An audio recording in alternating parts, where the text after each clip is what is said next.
Hello and welcome to One North Stories.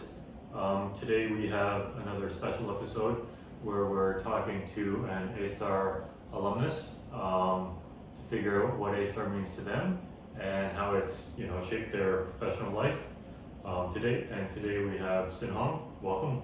Thank you. It's a pleasure to be here. Okay, great. So let's get right into it. First question I have for you.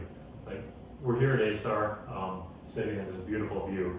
But when I say A-Star, or maybe when someone else says A-Star today, April 2025, what comes to mind? Yeah, I think what comes to mind, if I can zoom out a little bit, it's really thinking about Singapore as the top research and innovation country. I would dare say, in Southeast Asia, and A-Star has been a key part of that story, of that evolution. Starting really in, I would say, the 70s and 80s, and evolving to what it is today. It's come a long way, but there's still a long way to go, and it's part of the story of a maturing innovation ecosystem that we have seen here. And I've been at A-Star. I've had the privilege of being at A-Star since the very beginning. I was part of the first batch of A-Star scholars. In fact, I was there when Mr. Philip Yeo had just took on chairmanship of this new agency. It was transitioning from being the National Science and Technology Board to becoming rebranded with a refreshed mission. And I got to actually weigh in on the name and the logo. And I actually remember this area. It was just nothing. Barren. It was Black and whites. barren. It was factories. significantly under construction. It was an entire very wooded area. And from level 21, look at where we are today, and we have a commanding view of the surroundings. I remember one of my postdocs telling me that, one of the reasons why he wanted to come to A-Star, he was just really impressed by the architecture. He thought it was really futuristic. And the infrastructure is just one thing, but I think it's also, you see the growing numbers of people, the growing sophistication in the folks that are here, the types of research that is being done, and the innovation that's coming out of here. And I'm really glad to be witnessing that evolution. Okay, great. So I want to go back in time then. So you said you're batch one of the A-Star scholars here. So you would have known and National Science Technology Board before you knew A-Star then. Yes. So maybe go back to then your JC days, or maybe even before. What did you know about NSTB, or what was NSTB to you as late teenager? It was that brings me back. I think I started off just always having this curiosity and interest in biological systems. Okay. and biological questions. So even when I was in JC, I applied for several schemes that would enable me to do some research. Some of these schemes that were supported by NSTB at that point in time. And I guess now looking back at it, I was essentially going through the scientific process. I was generating questions that I thought were meaningful. Like one of those questions that I eventually did an entire project around was, is there a difference in hygiene of water coolers between those located next to the bathroom and those located away from them? Right? And we had very crude and rudimentary tools to try to investigate a question, but it was a start. I had a very salient question that was next to me, and I felt was relevant, and then had to gather the appropriate resources and design experiments to try and test them. And so that helped me to grow that interest in science. And at the same time, I know the NST was funding various other programs like a science and engineering fair, and even overseas science summer schools. And I applied for some of these, and I got pretty far along, but never successfully got them. So I just thought that NSTB was this, August institution that was supporting, the scientific efforts of Singapore, very prestigious institution. And actually, my interest though always lay at I was always interested in technology and science, but I was also very interested in business Okay. and entrepreneurship. And so at that time, I was really interested in going overseas for an education. I wanted to get that international exposure in the best institutions overseas. And so what I then applied for was an EDB scholarship. Okay. And in fact, I applied for the EDB Glaxo scholarship, and it funded students who are interested in pursuing biomedical sciences as a major.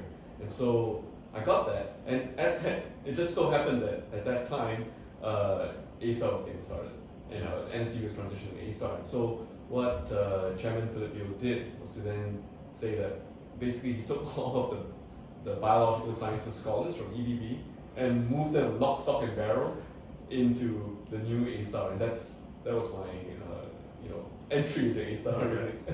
I mean, we were told that you would still have the potential option of returning to EDB, but look at all these new labs. opportunities and labs that we have for you, and you'll have the option of pursuing a PhD. You'll be part of this vanguard of a new generation of scientists in Singapore, and I was pretty excited by that, and then so I followed that path, and that's what led me to being an A-STAR and growing up in A-STAR. Okay, fantastic story. So yeah, kind of hijacked, kidnapped into the family Yes. at the very beginning. Yeah, I always thought that might be an exit, and I did have some friends who actually go back to EDB, but I think by and large almost all of us stayed, and in fact we had new folks who obviously came in along over the years as well. Okay, so then fast forward, you finish your studies. Where did you end up kind of as a first deployed scholar or first job, like into A-STAR proper, or your research career, after school? Yeah, I was very fortunate. Going the research journey was not easy. I really got my eyes open and learned what it was to do research. I started off doing research undergrad, but then did my PhD at Stanford, and went through the roller coaster of emotions, and not getting the results that I wanted, and failing a lot. And eventually, though, it worked out, and I stayed long enough for experiments to pan out. I had a great PhD supervisor that pointed me in the right direction, and ended up making some exciting discoveries about how stem cells renew themselves in the skin, that they're actually the source of their own sustaining signals. And this was deemed exciting enough to be published in the prestigious journal Science. And I think that body of research and publication helped me when I was transitioning back into A-STAR as well, to become an independent researcher. So I applied for and successfully got the IMB, the Institute of Medical Biology Junior Investigatorship. And so I came back and became a junior PI with IMB, working on a program to investigate basically skin stem cell signaling. Okay. And then kind of talk us through like your time at A-STAR, but then like you have this entrepreneurial drive you mentioned from the beginning, but then you've since gone on, left A-STAR and started some ventures and also worked in venture capital and other stuff. So maybe through your early years at A-STAR, like did you have that entrepreneurial drive, and then how did you kind of decide to pursue that? Yeah, so I guess I've had that entrepreneurial spark through the years. Even when I was at JC, I started entrepreneurial ventures to record choirs. Like I was in the choir, I love singing, and I actually found a way to make money by recording. I realized there was a demand for choirs to hear themselves, and Yeah. I had access to some equipment that enabled me to burn CDs and all. And I actually maintained that through my graduate school career as well. When I looked into being in Stanford, really the heart of Silicon Valley, it's really a very entrepreneurial environment, and lots of people talking about starting companies, and the level of sophistication of the professors and students was very high. And I actually took on, I went to the graduate school of business where I did actually a program in innovation and entrepreneurship, and actually got a certificate out of that. And that helped equip me with several of the skills, and I kept that open mind as well. In fact, in between my undergrad and PhD, when I was doing my 1 year attachment in A-STAR, I did most of it in a research lab, but then took a few months and spent time with Exploit. Then it was called Exploit Technologies, became ETPL, Accelerate, and now it's part of Innovation and Enterprise, where I learned many fundamentals about IP, patent filings, strategic use of IP, things like that, and then also spent some time on the business development team, trying to develop commercial uses of the IP that was coming out of A-Star. So that was great grounding in very foundational knowledge that helped me with subsequent work and even like things that I'm using like right yesterday. I'm still thinking about all the things that I use that I learned back in Exploit.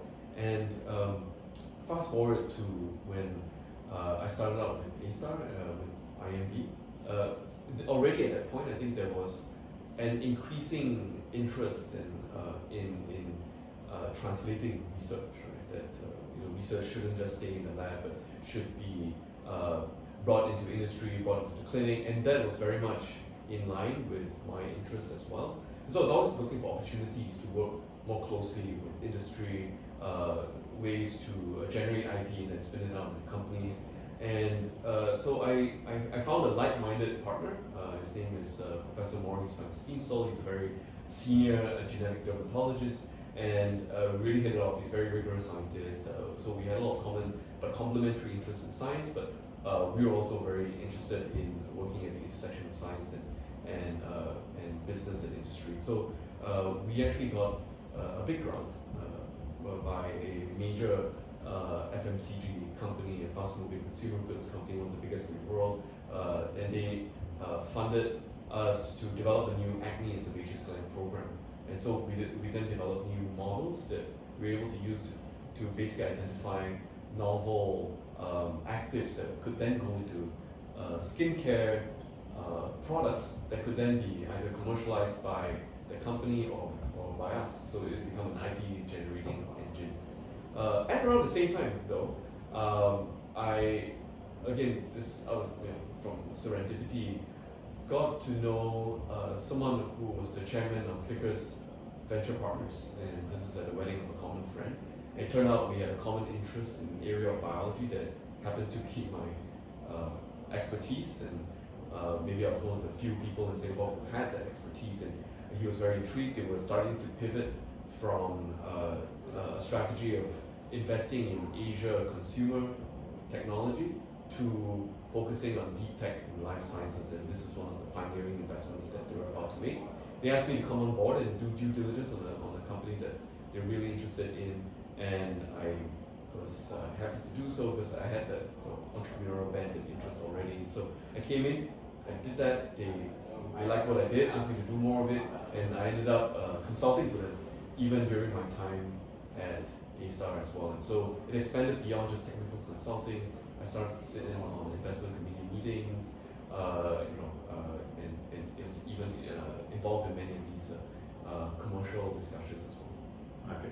So then you left and went to Vickers. That's correct? That's right. So so I had a bond. It was I fully completed my bond and was very happy to do so. Very grateful for A-Star support.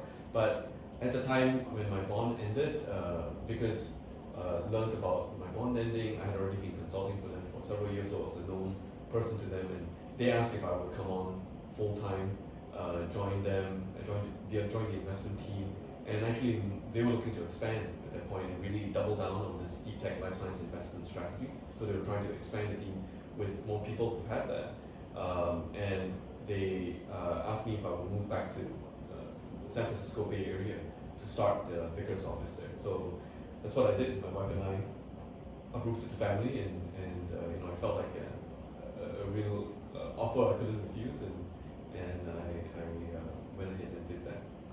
So we both joined Vickers actually, and my wife remains at Vickers today. Okay. So, and now, I mean, you've since left Vickers. So maybe talk us through quickly, how many years did you spend at Vickers? And then maybe also any deal flow back into Singapore, or was it mostly US focused what you were there for?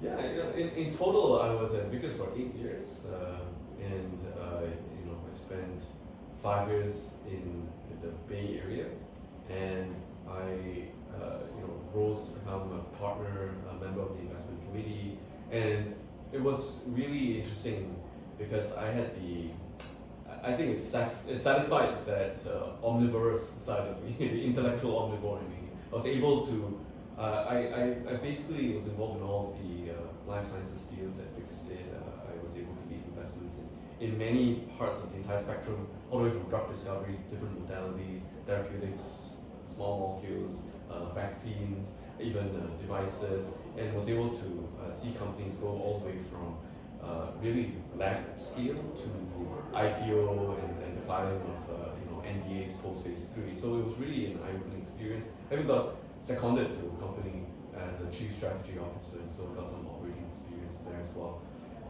And along the way, I met many interesting people, and one of those interesting people was the King of Bhutan. And in fact, I met him when I was still an A-star actually, and it was introduced by a contact that I had gotten to know at Vickers, and he felt that we should meet. I had won this Young Scientist Award at this point, and he felt that it would be interesting for the King of Bhutan to meet me as a scientist.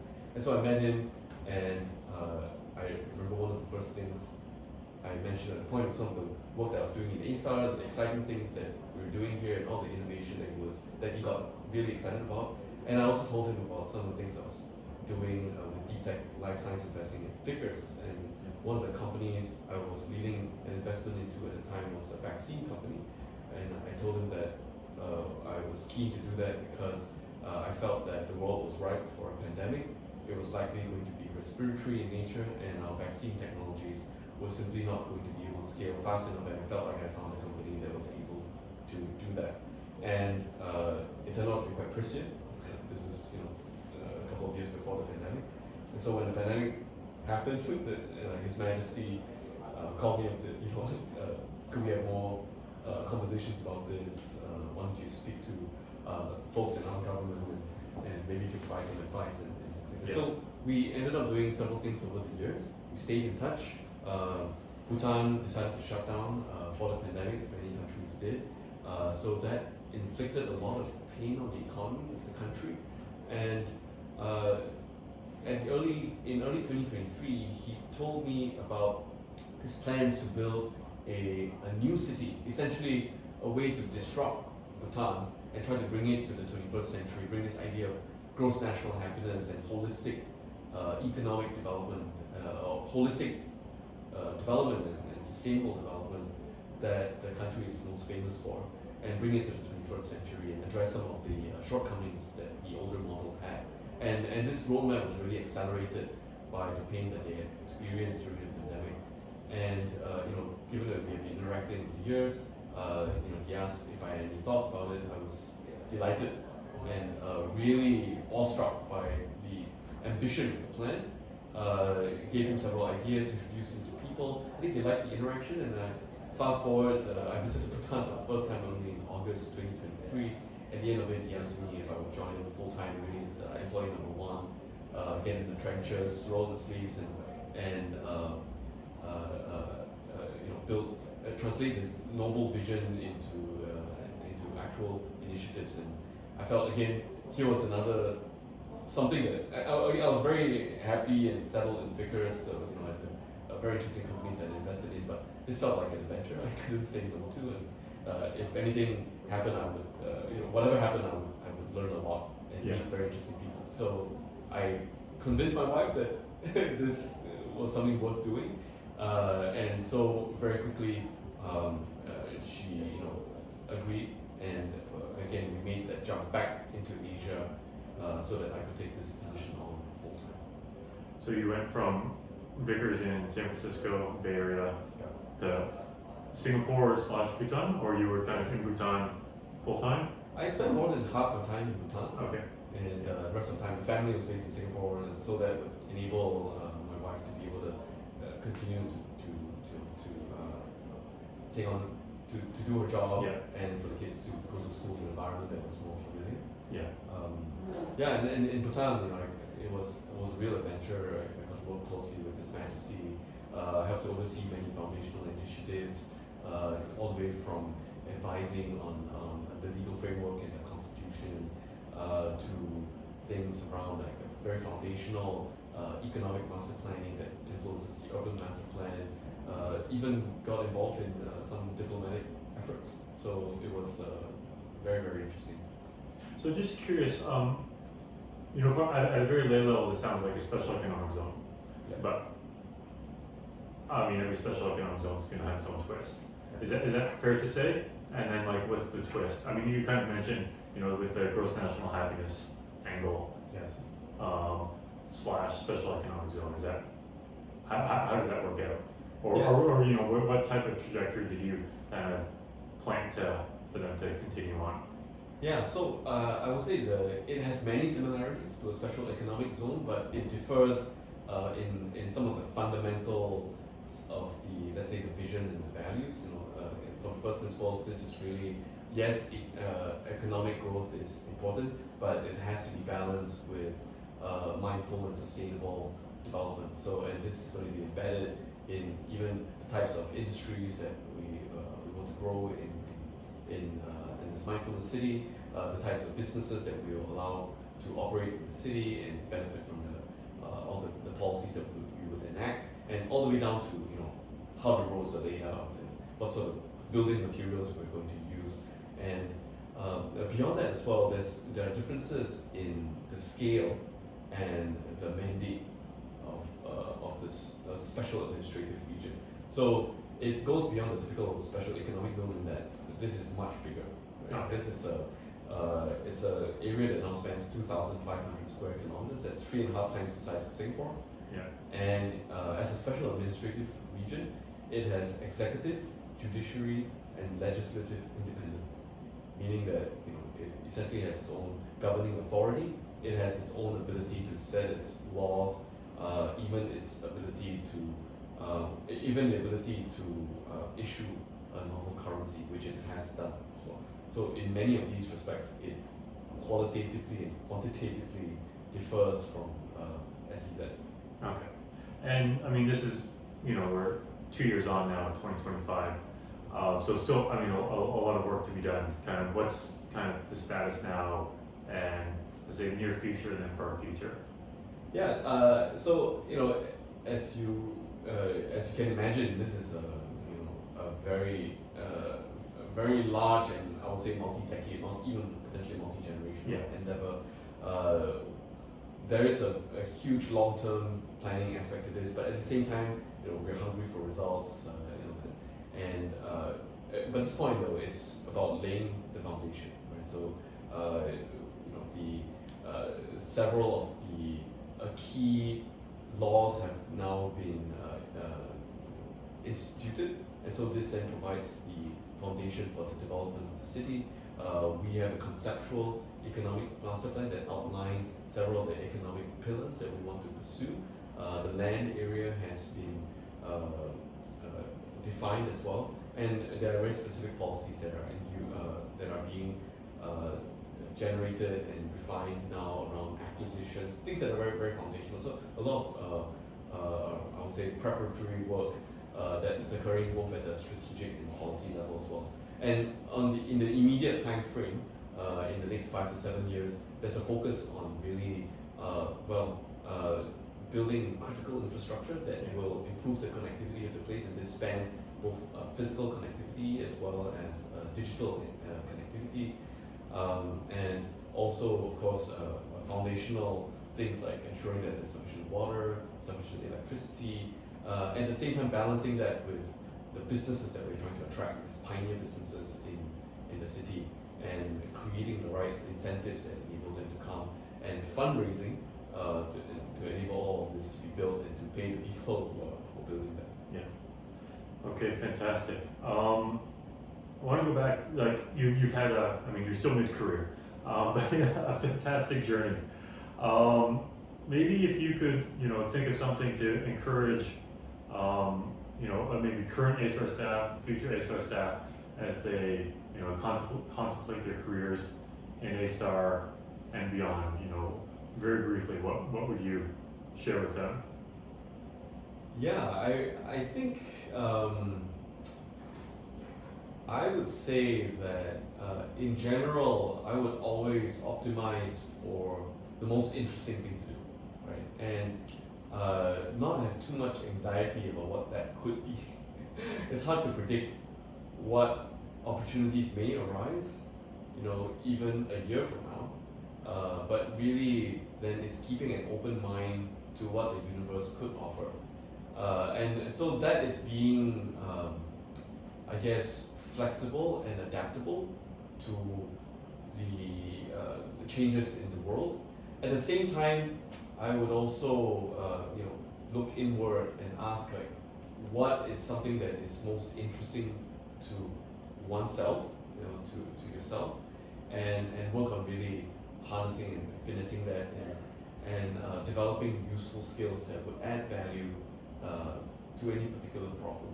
And so I felt like I've had that privilege. Like I spent several years really developing deep expertise in a particular domain, through my PhD, being a PI, and running a lab. And I think I could have been, I spent several decades doing that as well.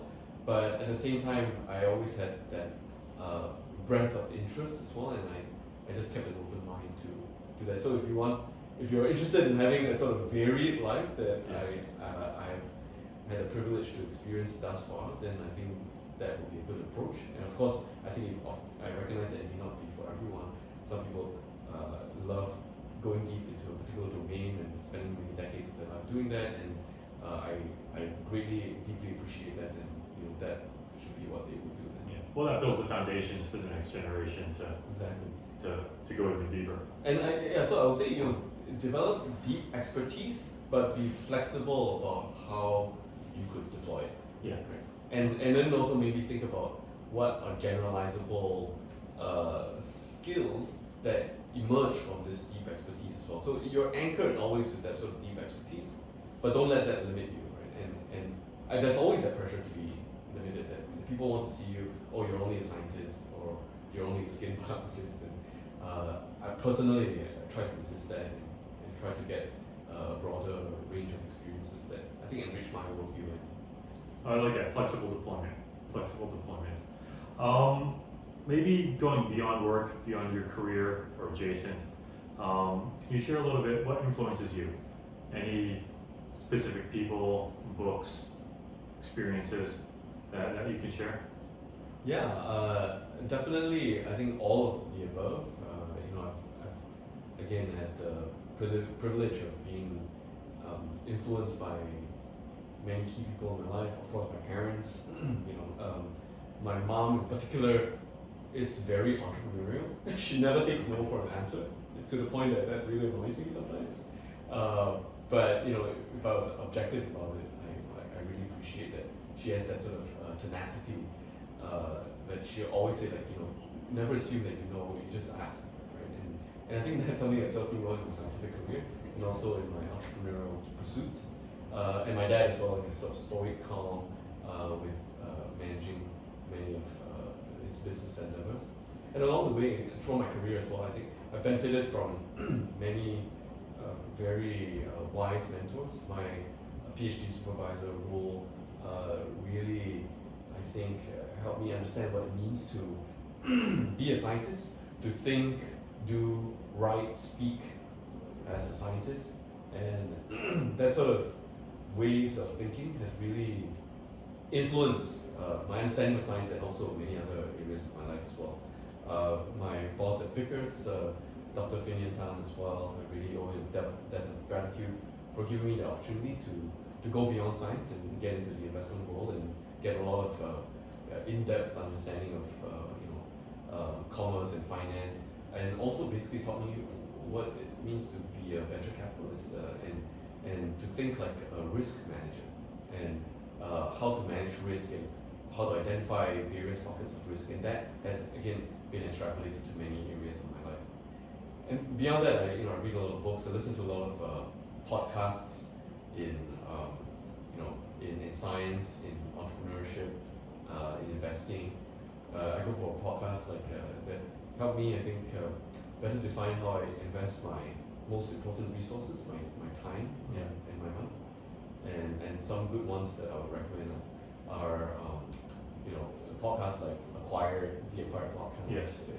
the Founders podcast by David Senra, and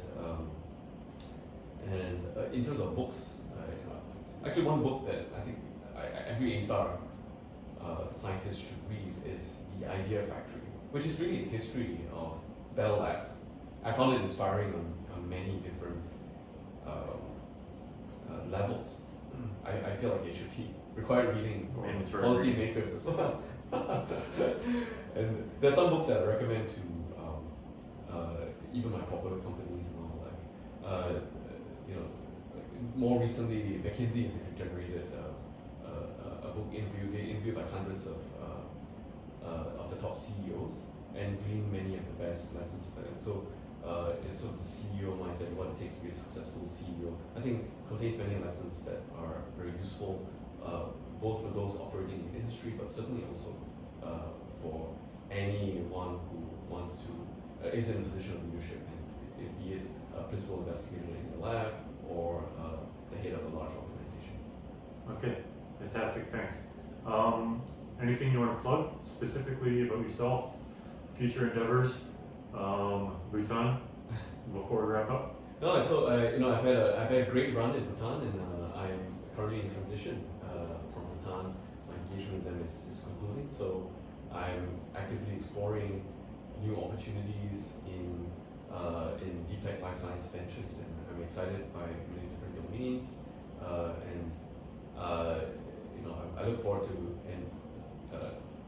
more learning and more exciting journeys up ahead. So. Okay, and if someone is super inspired by all this and wants to reach out and connect with you, what would be the best way to reach? LinkedIn is a great way to connect. I'm responsive over there. Okay, great. Thanks for your time today. Thank you.